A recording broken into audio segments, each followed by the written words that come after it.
dark side I see around all this, and I think I completely resonate with what everyone's saying. I think in the day-to-day in my psychotherapy practice, I'm seeing a lot of people with these yearnings, but feeling so disconnected from themselves, so disconnected from their feelings, so crushed by what's going on in the world or from their childhoods, that I think a syndrome that I'm really aware of dealing with is what I call the Fuckit Syndrome, which is sort of the activity of the shadow sort of really taking over, where a lot of people who are trying so hard, whether it's to recover from addictions or to find what their soul yearning is or to make their life work, there's this huge fuck it energy. Like, it's not going to work, it hasn't worked, it's bigger than me.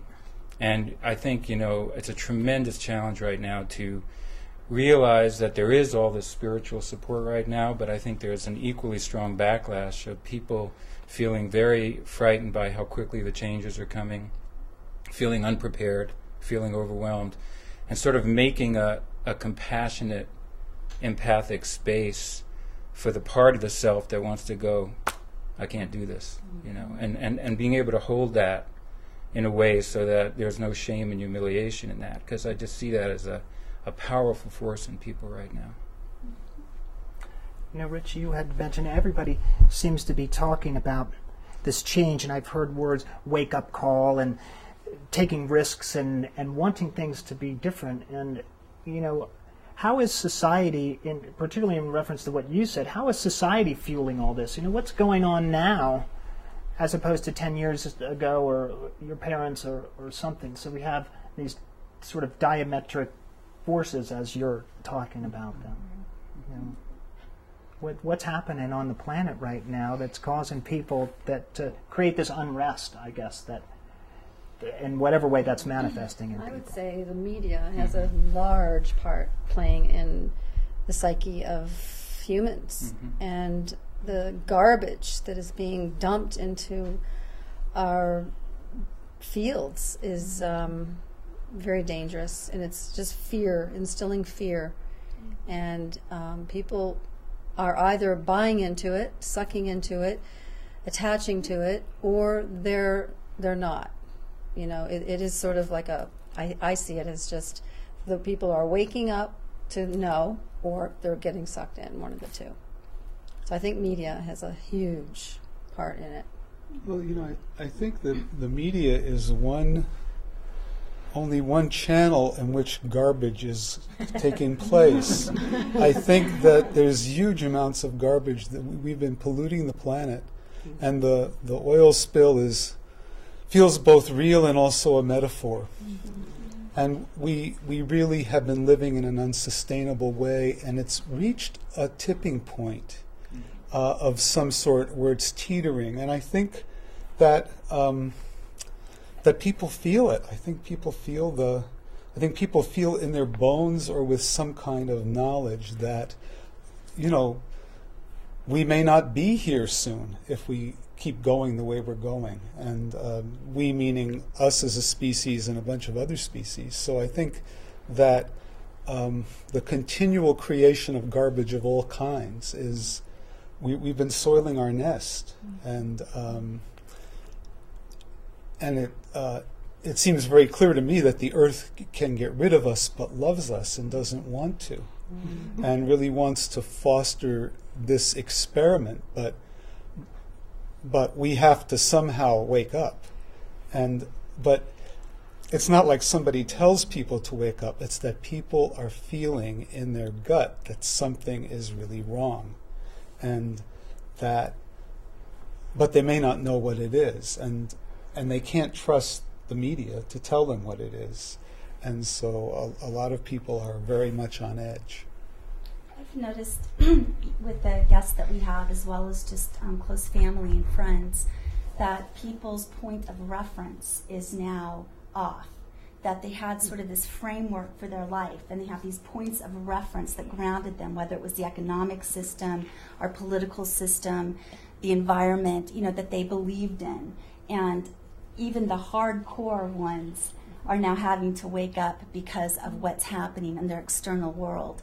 And I think being able to make that point of reference shift from having it be external, and our churches, the Catholic Church and all the things that are happening, their points of reference, and maybe faith and confidence in this. And I think the shift is going to happen where more and more external points of reference are crumbling, that, you know, they need guides, those that are waking up, to bring that point of reference to where it needs to be, which is here. So we're seeing a lot. I'm seeing a lot of people literally bewildered, like what's going on, almost like shell shock. It's almost like post-traumatic stress disorder. You know, what's going on? I've now lost all my money. My church is disappointing me, whatever it is. So, just on that point, I used to call that codependent. You know, how am I doing? Let me check the market. How am I doing? Well, how's the weather? How am I doing? Well, my hair looks pretty good. You know, that codependence on the external.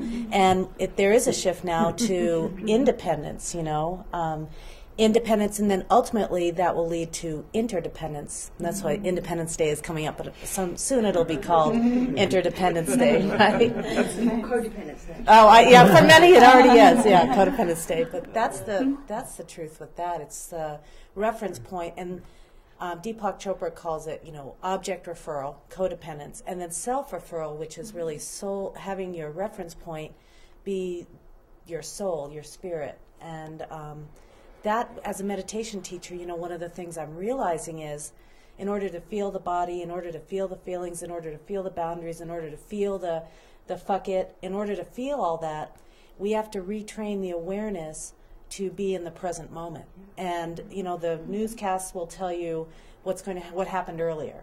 You know, we teach our kids, you know, how was school today? They don't want to know, they don't want to answer that question. They want to talk about the truck that's right in front of them. And but we train our awareness to go into the future and into the past, and to regain that sense of self-referral. It has to be in this present moment. And so it's a retraining of awareness, a retraining so that when the feelings come, the feelings only happen in the present moment. You know, the boundaries only happen in the present moment. Connection to spirit or source or our own expansion only can happen in the present moment. So that's really the key to awakening, is to come back here right now. Now, something like what you just said, Sarah, reminds me of, you know, I think back in the 60s and 70s where we had that idealism, we're going to change the world and we're going to all be, you know, have this communal living and, you know, be green and all that. But on some level, we've come out of that. It was a little bit of a naivete. And now, because of the internet and because of media, we get so much information just constantly pouring in, and we just can't. It's information overload. And we just can't process it, and that's why we're almost being forced to come back to this be here now, be here now, way back in that book. I can see the cover. You know, that the power of now, like Eckhart totally talks about, because we have to, because we get so much inundation of that information. And back after 9/11 happened, my spirit guides told me, turn off the TV, don't read the paper, stop listening to the radio. Live in the moment from your experience. Connect with people heart to heart. You know, look them in the eye. Be in one with them. But don't let all this media hype feed the fear, because that's the whole purpose. They're going to get everybody afraid, and then they can control them.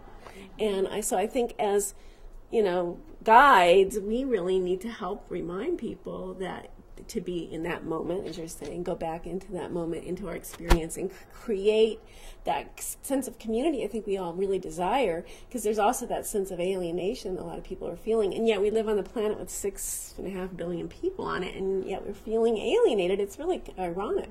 So I just think that we're being called to awaken and recognize that life is happening right in the moment, and to not let our minds, because so much of it isn't, you know, as a meditation teacher, you know, we know it's all in the mind. Our mind just wants to keep telling us a story and spinning it, and yet the truth is right here, you know, in the moment.